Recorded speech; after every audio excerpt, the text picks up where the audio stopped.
नमस्कार दोस्तों, मैं शिवम शर्मा आप सभी लोगों का फिर से स्वागत करता हूं डिजिटल बातचीत पर। दोस्तों, आज हम लोग आए हैं एक और सीएससी वीएलई भाई के पास जो पिछले 5 सालों से अपना सीएससी सेंटर चला रहे हैं और साथ में एयरटेल पेमेंट बैंक और फिनो पेमेंट बैंक के भी डिस्ट्रीब्यूटर हैं। तो दोस्तों आइए ज़रा इनका पहले हम सेंटर का ओवरव्यू लेते हैं। भैया प्लीज़ भैया का थोड़ा सेंटर दिखाइए।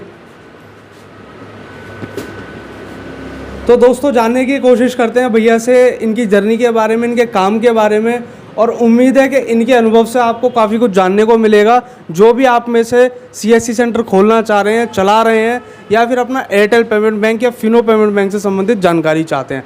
आइए दोस्तों। जी दोस्तों, सबसे पहले तो हम भैया का नाम जानना चाहेंगे। भैया प्लीज़ दर्शकों को अपना नाम बताइए। जी, मेरा नाम विनय बासने है और मैं बैजू का रहने वाला हूँ। और भैया आप अपना ये सीएससी सेंटर कितने सालों से चला रहे हैं? जी सर, मैं 5 साल हो गए मुझे सेंटर चलाते हुए। तो आप पिछले 5 सालों से अपना इसी जगह पर अपना सेंटर चला रहे हैं। और ये दुकान आपकी अपनी है, किराए पे है? नहीं, दुकान खुद अपनी है।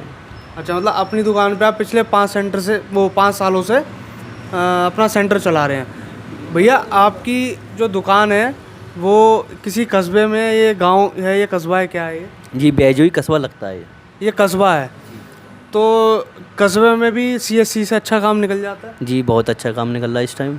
अच्छा, आपने जब सेंटर खोला था उस समय पर क्या सेवाएं थी और अब क्या ज़्यादा सेवाएं हैं, आपको क्या लगता है सर? सेवाएं तो लगभग बराबर ही हैं, कुछ कम ज़्यादा होती रहती हैं। खैर, पहले आयुष्मान कार्ड का काम नहीं था, अभी आयुष्मान कार्ड का काम चल रहा है। और बाकी आय जाति मूल्यवास वगैरह ये तो मतलब एवरग्रीन वाला काम है, हमेशा रहता है। आय जाति मूल निवासी तो उस समय भी बनते थे, आज भी बनते हैं। अभी के समय में आपकी दुकान पर ज़्यादातर ग्राहक क्या सर्विस लेना चाहते हैं, क्या कहते हैं कि हमें ये सर्विस चाहिए? अभी तो ज़्यादातर रुपए निकालने वाले ग्राहक ज़्यादा आते हैं और ट्रांसफ़र वाले, मनी ट्रांसफ़र जो होता है वो ज़्यादा आ रहे हैं इस टाइम। अच्छा, यानी कि पैसे का काम ज़्यादा होता है। पैसे का ज़्यादा हो रहा है। अच्छा, आपको सीएससी के बारे में कैसे पता चला कि क्या सीएससी क्या होता है, या खोलना चाहिए या नहीं खोलना चाहिए, आपको कैसे पता चला? जी, मेरा एक फ्रेंड है, वो पहले से इस काम में था, तो उसी के द्वारा मेरे को जानकारी हुई थी। वो काम मतलब चंदूसी में कर रहा है, तहसील पे, तहसील के बाहर उसकी दुकान है, तो उसी के द्वारा मेरे को जानकारी मिली थी।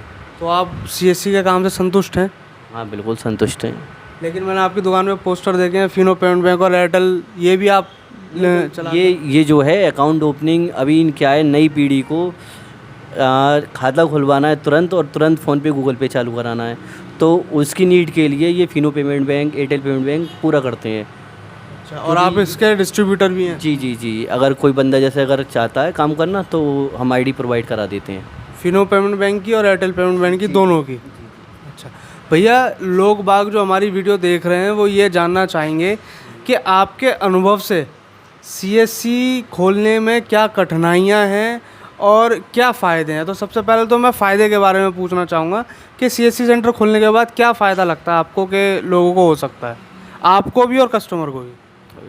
पहले आप अपना बताएं कि आपको क्या लगता है कि सीएससी खोलने का क्या फ़ायदा है। लोग घर चला सकते हैं सीएससी सेंटर खोल के अपना? हाँ, घर ही चल पाएगा। देखो भाई, इस टाइम पे ये है कि खाली से बेटर है ना। आप ये मानो कि मजदूरी तो हाथ में आ ही जाएगी घर बैठे, दुकान बाहर जाके काम नहीं करना। हाँ हाँ, उतना काम हो जाता है, लेकिन आप कहोगे बहुत ज़्यादा वो है क्रेज है, तो उतना भी नहीं है। यानी कि सीएससी खोल के आप दाल रोटी तो चला सकते हैं, लेकिन आपको साथ में कुछ ना कुछ ज़रूर करना पड़ेगा। बिना कुछ और करे खाली सीएससी से तो काम नहीं चलने वाला। नहीं चलेगा। अच्छा, आपने बैंक की जो सीएसपी, आधार, यूसीएल, इससे लोग वह कहते हैं बहुत कमाई होती है, तो आपने इसके लिए ट्राई नहीं करा? नहीं, तो कोशिश चल रही है उसकी भी, लेकिन अभी कंप्लीट नहीं हो पाया है। ये थोड़ा मुश्किल हो जाता है लेना। नहीं, तो इसमें डॉक्यूमेंट इतने मांगते हैं कि करके डॉक्यूमेंट पहले पूरे करो, उसके बाद एनआईसी ऑफिस के चक्कर काटो, फिर उन लोगों को समझाओ कि हम पे कागज़ पूरे हैं, नहीं समझे, तो प्रोसेस तो इनका लंबा है। तो मुझे लगता है इसीलिए आपने बैंक अकाउंट ओपनिंग के लिए एयरटेल पेमेंट बैंक और फिनो पेमेंट का? जी जी जी, बिल्कुल। क्योंकि अगर सीएससी दे देती आपको सीएसपी तो फिर इतना दिक्कत नहीं, ना तो होती। सीएसपी अगर वो दे भी देते तो एक्सिस बैंक की जो सीएसपी मिलती है सीएससी से, तो उसमें क्या है, अकाउंट ओपनिंग होती है केवल, एटीएम वगैरह नहीं मिलता है। इसमें क्या है, फिनो पेमेंट बैंक है, एयरटेल पेमेंट बैंक है, इनका क्या है, एटीएम हैंड टू हैंड मिल जाते हैं, हैंड टू हैंड एक्टिवेट हो जाते हैं, तो उससे अपना फ़ोन पे, गूगल पे कुछ भी अगर आपको यूज करना है तो तुरंत हो जाएगा। अच्छा, लेकिन जो लोग सीएससी सेंटर खोलते हैं उनका यही सपना रहता है कि जी हम अपना सीएससी सेंटर खोलें और हमें एसबीआई की या पीएनबी की ब्रांच मिल जाए, मिनी ब्रांच मिल जाए। आपने ऐसा सोचा? नहीं देखो, सीएससी में जब से चला रहा हूँ मैंने देखा है सीएससी वाले ज़्यादातर जो ब्रांच दे रहे हैं वो प्राइवेट बैंकों की दे रहे हैं, या तो एचडीएफसी की या एक्सिस की।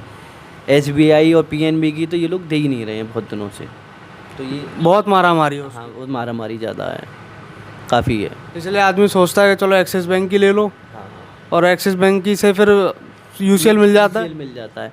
आपके लिए यूँ समझो, यूसीएल लेने के लिए एक तो एक्सिस बैंक की या मतलब कोई भी बैंक है उसका बीसी पॉइंट हो, ठीक है, आदर सुपरवाइज़र का सर्टिफिकेट हो, है ना, ये 2 कंपलसरी हैं पहले ये। और फिर बीसी पॉइंट लेने के लिए बैंक का सर्टिफिकेट होना ज़रूरी है। एक बैंक का एग्ज़ाम होता है IIBF, वो पहले होना ज़रूरी है। तो पहले इसके लिए पेपर दो, फिर उसके लिए दो यूसीएल के लिए, तो काफ़ी लंबा प्रोसेस पड़ जाता है। तो भैया सीएससी में वैसे अभी आपने पीछे आयुष्मान का काम किया था? जी, आयुष्मान कार्ड का काम करा था। अच्छा, करा था। तो वो काम आपका सही चला? हाँ, काम अच्छा था। काफ़ी कस्टमरों को आपसे ये सेवा मिली होगी है? जी। तो कस्टमर कैसे संतुष्ट रहते हैं आपके? जी बिल्कुल संतुष्ट हैं कस्टमर, तो हमारा काम ही यही है, और संतुष्टि पहले। और आप ऐसा क्या करते हैं और क्या सलाह देना चाहेंगे कि ग्राहक बार बार आपके पास आए? ऐसा क्या करना चाहिए किसी भी दुकानदार को जो बैठा है सीएससी चला रहा है? नहीं मतलब आदमी को एक तो आजकल फ्रॉड होने का बड़ा खतरा रहता है कि किसी दुकान पर जाए तो फ्रॉड ना हो जाए, तो आप ट्रस्ट ज़रूरी है ना। देखो भाई, आधार कार्ड पे आज की डेट में मोबाइल नंबर लगा होना ज़रूरी है, बैंक खाते पे मोबाइल नंबर लगा होना ज़रूरी है। आप कहीं से भी रुपये निकालते हो, आप पे मैसेज आना चाहिए, है ना। तो मैसेज आएगा तो फ्रॉड के चांस ना ही रहेंगे। यानी कि जितना कस्टमर को अवेयरनेस रहेगी उतना ही। अच्छा, अभी सीएससी ने अपने एक ऑफिशियल पेज पे अभी दिया था कि ये डिवाइसें बंद हो रही हैं, ये जो हमारे पास जो ये सब L0 डिवाइस हम लोग चला रहे हैं तो ये सब बंद हो जाएंगी 30 जून को। आपका क्या रिएक्शन है इसे लेकर?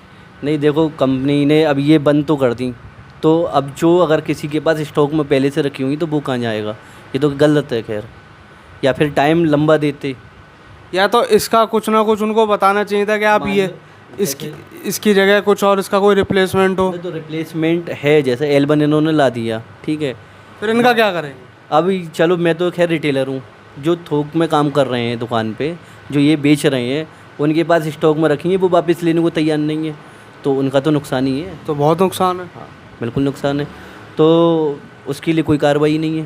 क्योंकि सरकार का तो ये दावा है, ये कहना है या इनका कि भाई ये इसलिए करी जा रही है कि इसमें सिक्योरिटी फीचर कम है।